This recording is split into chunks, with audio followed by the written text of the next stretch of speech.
I was really wanting to understand why love heals. And so it was fascinating that earlier in my career, when I was just trying to make sense of suffering, actually before I worked with cancer, I worked with people recovering from strokes. And honestly, I'll tell you, it was tougher for me working with strokes than cancer, and actually even tougher working with chronic pain. And so, you know how you can feel kind of helpless sometimes? Well, I would tell you as a professional, so can we. You know, and I even joke as a male, I already have 2 strikes against me. You know, males just think if you know what the problem is, you just then figure it out. And plus, you know, we're so in our heads anyhow. But it was a real eye-opener to find that you just don't fix some things. And I had to try to come to terms, not only for you, but for me, and around my sense of helplessness when people, in their attempt to recover from strokes, just weren't getting better. Here I am, honestly thinking, you know, if you just do this, you're going to get better.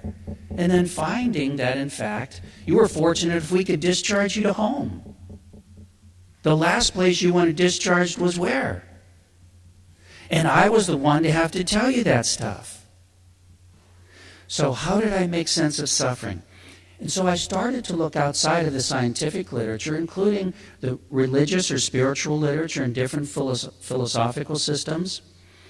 And in that process, and the point of telling you this, was one, and it's partly my sense of humor, because I wasn't exactly surprised, but religions disagree on almost everything. But what was fascinating to me was to find they managed to agree on 2 primary things. That was much more interesting to me. How did they all manage to agree on these 2? So I'm guessing you're curious what they are. And one is, we are one with everything.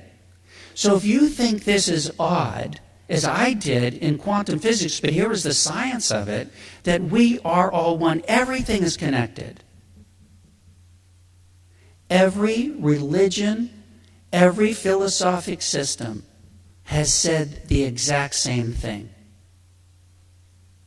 And 2, all of them have the same moral code that we tend to call the golden rule. Every system says one way or another, treat others the way you would like to treat yourself. Now, here's why this makes so much sense to me, and I call it giving science to religion. But if you understand that, in fact, your every thought and your every feeling literally registers. In fact, one of the other things I didn't say about quantum physics that I want to say to make this extra clear is that when, and you know, quantum physics is relatively recent in terms of the research and understanding. It only goes back maybe 100 years. And between 1918 and the 1930s, at least 4 physicists were awarded the Nobel Prize in Physics for coming up with this understanding of the connectedness of everything. And all of them agreed that additionally, this underlying electromagnetic quantum field, that it only existed as potential reality. It was formless. And it only took form, as in a particle or other form, when consciousness was introduced, when it was being observed. And so the importance, and the 10th hypothesis in my saying why guided imagery works, why the placebo effect works. Consciousness creates. It's honest to God that simple. So the reason why then I believe that there was this moral code that was taught forever, treat others the way you'd like to be treated, because you reap what you sow. This is the good news and the bad news.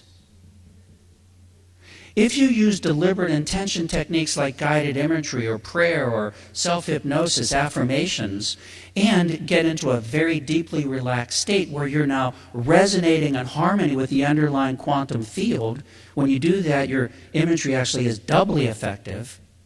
You can make a tremendous difference in your life circumstances. You can make a tremendous difference in the world, period.